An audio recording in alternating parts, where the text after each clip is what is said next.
É hora agora de nossa análise política.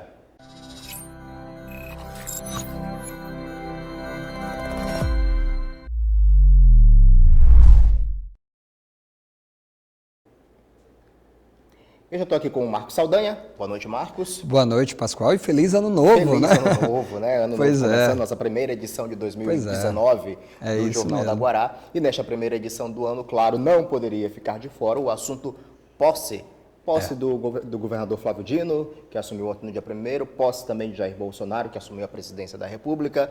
Ambos tão distantes entre si, entre as ideias, né? Mas todos precisando trabalhar em prol, em favor de um estado que é o nosso, do Maranhão. E eu queria que você começasse essa análise política do dia, fazendo um pouco desse paralelo, ou fazendo suas observações a claro. respeito tanto da posse do Bolsonaro, quanto da posse do governador Flávio Dino. Marcos. Bom, nós tivemos posse nas 27 unidades federativas do Brasil, né, no dia 1º, né?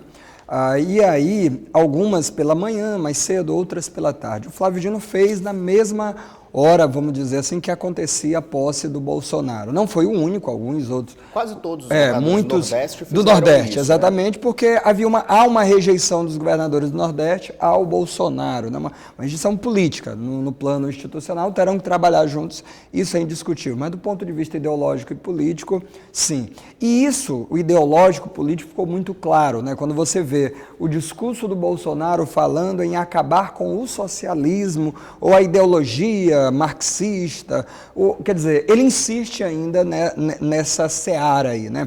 Por outro lado, você vê o Flávio Dino falando já de um governo à esquerda, né, que ele reforçou esse caminho dele, reforçou essa convicção que ele tem de caminhar pela esquerda. Então, de forma que são governos muito distintos, são pessoas muito distintas, forma de se governar extremamente distintas, né?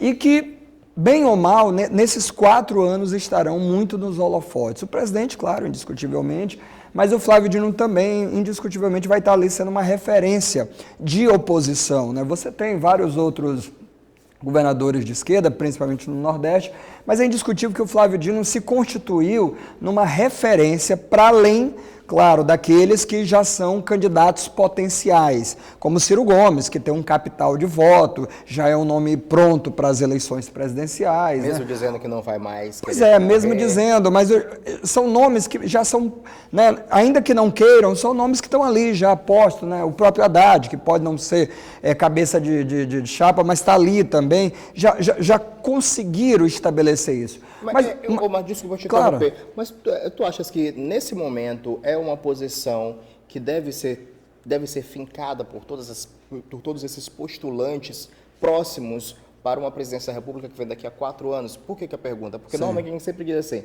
eleição é vivida assim que termina uma. Exatamente. Terminou a eleição, começa já começa a outra. Já se especula, nós estamos em 2019, ano que vem tem eleição para prefeito de São Luís e todo mundo já especula muito a respeito, até porque o Edivaldo não pode mais ser candidato. Essa presidência da República, o governo começou ontem, já está todo mundo de olho daqui a 4 anos, é bem isso? É porque o governador ele não se reelege mais ao cargo, né? Já é o 2º mandato, então automaticamente já se começa a pensar e a se especular o caminho que ele segue em seguida. E como você bem falou, a campanha de prefeitura que já está mais perto, talvez já sinalize um pouquinho isso. Porque na campanha municipal a gente já tem mais ou menos um termômetro de como está o poder e o prestígio do Bolsonaro.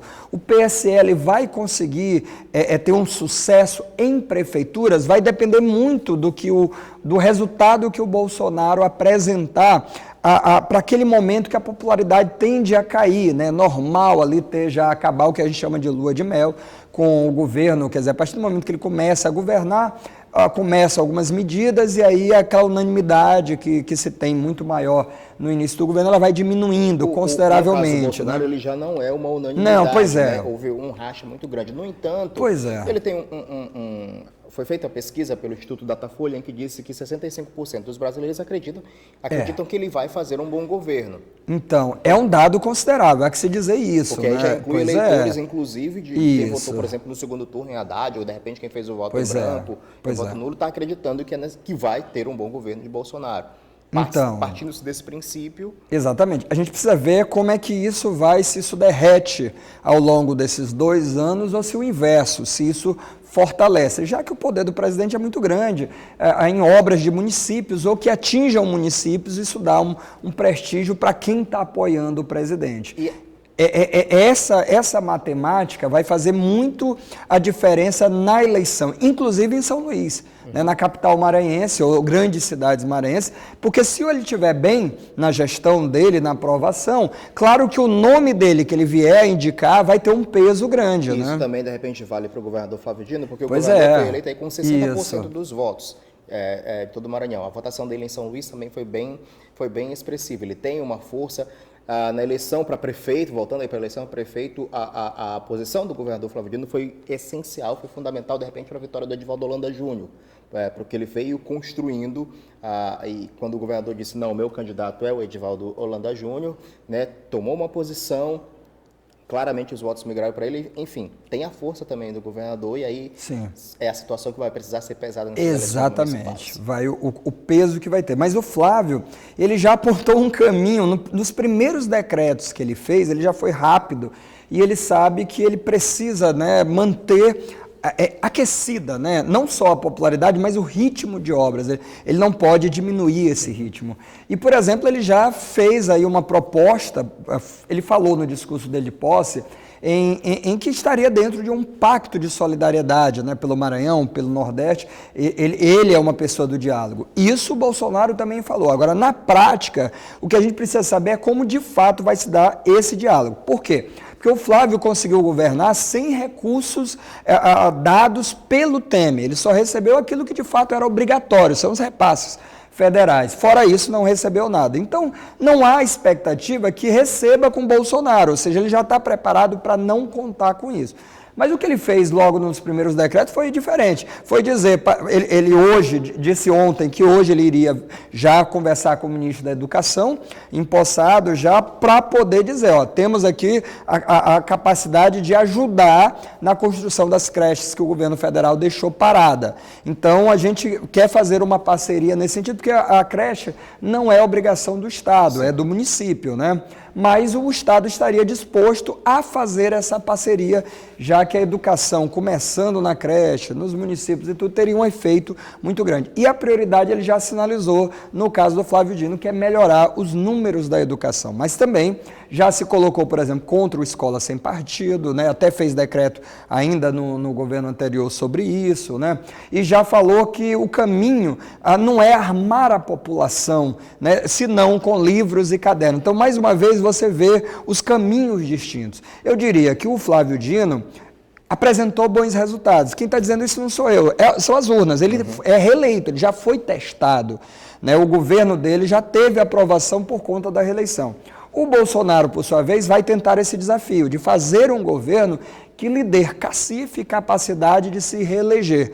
Mas antes ele precisa sobreviver, vamos dizer assim, esses 2 primeiros anos. Você está falando aqui de reeleição, de repente, será que ele não vai deixar, então, porque o Bolsonaro já disse que é contra a reeleição. Pois é. Mas todo mundo que chega diz que é contra a reeleição, mas chega ao poder, muda de ideia. Isso já aconteceu com Fernando Henrique, por exemplo, e com tantos outros. Por exemplo. Então você está apostando nessa. Eu acho que sim, acho muito difícil quem está no cargo, tendo capacidade de vencer, desistir. O Temer não teria como disputar, né, por vários motivos. Não só a impopularidade, mas teria que mudar, né, aspectos, já que ele teria assumido ali como vice. Mas é pouco provável que quem tem capacidade de vencer desista de disputar. Eu diria que vai depender muito de como esse governo vai se comportar nos próximos anos. Agora, já tem motivo para preocupar, né? Algumas coisas aí já preocupam um pouco, como a questão da FUNAI, por exemplo, né, que saiu, a questão indígena saiu foi agora para a agricultura. É meio esquisito pensar nisso, né? Esse é um assunto aí que a gente deixa para esmiuçar numa próxima oportunidade também, né? Afinal de contas, o nosso tempo esgotou aqui. Claro. Marcos, a gente deixa para uma próxima. O que a gente está encerrando aqui, o Jornal do Aguará. Você sabe que tem outras notícias lá no portal guará.com. Marcos Saldanha volta para esmiuçar mais esse tema, com certeza, tá bom? Uma boa noite a todos, um bom começo de ano para todo mundo e até amanhã. Boa noite. TV Guará, Maranhense, por natureza.